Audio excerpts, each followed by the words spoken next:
আসসালামু আলাইকুম। মা বাবারা, আপনারা সন্তান কি আপনার কথা শুনে না? মোবাইল নিয়ে সারা দিন পড়ে থাকে। নামাজ পড়তে বললে লাভ হয় না? আজকে আমি কোরআন থেকে 3টি সমাধান দিব ইনশাআল্লাহ।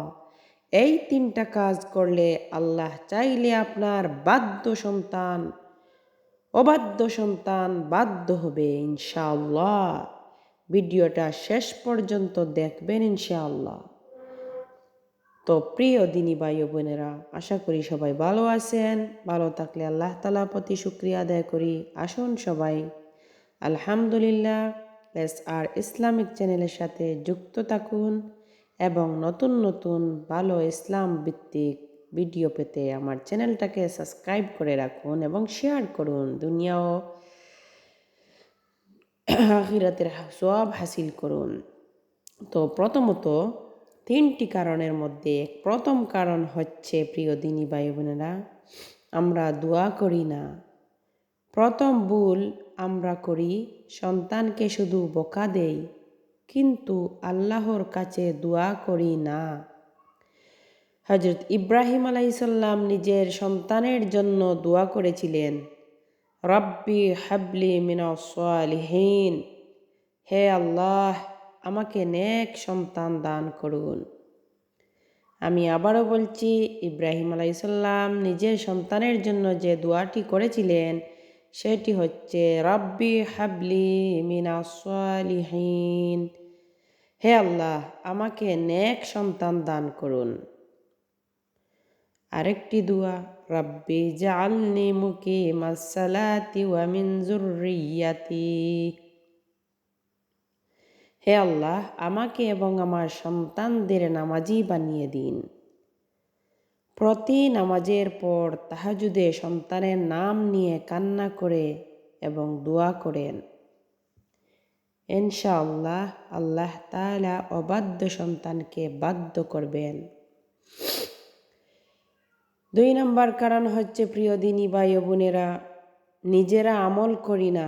আসলে আমরা নিজেরা আমল করি না আর বলি আল্লাহ তাআলা কেন এমন দিলেন, কিভাবে সন্তানটা এত অবাধ্য কেন, সেটা।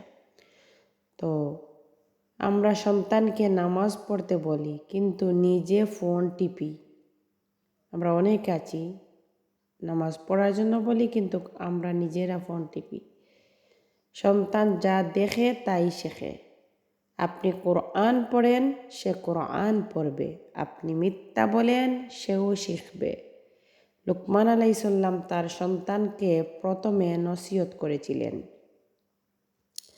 নসিহতটা এমন ছিল যে, ইয়া বুনিয়া ইয়া লা তুশরিকু বিল্লাহ,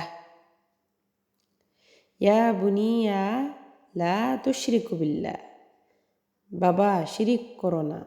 তাই আগে নিজে নামাজি হন, সত্যবাদী হন, তারপরে সন্তানকে বলেন। তো 3 নম্বর কারণ হচ্ছে, আদর আর শাসনের ব্যালেন্স নাই। 3 নম্বর হচ্ছে, আদর আর শাসনের মধ্যে কোনো ব্যালেন্স নাই। হয় অতিরিক্ত আদর, না হয় অতিরিক্ত মাইর। তো নবী করিম সাল্লাল্লাহু আলাইহি সাল্লাম বলেছেন, 7 বছর বয়সে নামাজের আদেশ দাও। তোমার বাচ্চাকে 7 বছর বয়সে নামাজের আদেশ দাও। 10 বছরে নামাজ না পড়লে হালকা শাসন করো, কিন্তু মারার আগে 3টা কাজ করবেন। ভালোবাসা দিয়ে বুঝান, বাবা নামাজ না পড়লে আল্লাহ কষ্ট পান। 2 নম্বরে দোয়া করেন, তাহাজ্জুদে উঠে তার হেদায়েতের জন্য কাঁদবেন। কারণ একটা কথা মনে রাখবেন, প্রিয় দিনী ভাই বোনেরা, মা বাপের দোয়া সবচাইতে বেস্ট। মা বাপে সন্তানের লাগি দোয়া করলে হাতে হাতে পৌঁছে যায়, আল্লাহ তাআলা কবুল করেন। তাই সব সময় মা বাপে দোয়া করবা সন্তানের হেদায়েতের জন্য। 3 নম্বর হচ্ছে, সদকা করবেন। সন্তানের নামে গরিবকে কিছু দান সদকা করলে আল্লাহ এর উসিলায় আপনার বিপদ আপদ দূর করবেন ইনশাআল্লাহ। তো স্পেশাল 2টি আমল, আরও 2টি আমল নিয়মিত করেন। যেমন প্রথম হইল রোজা,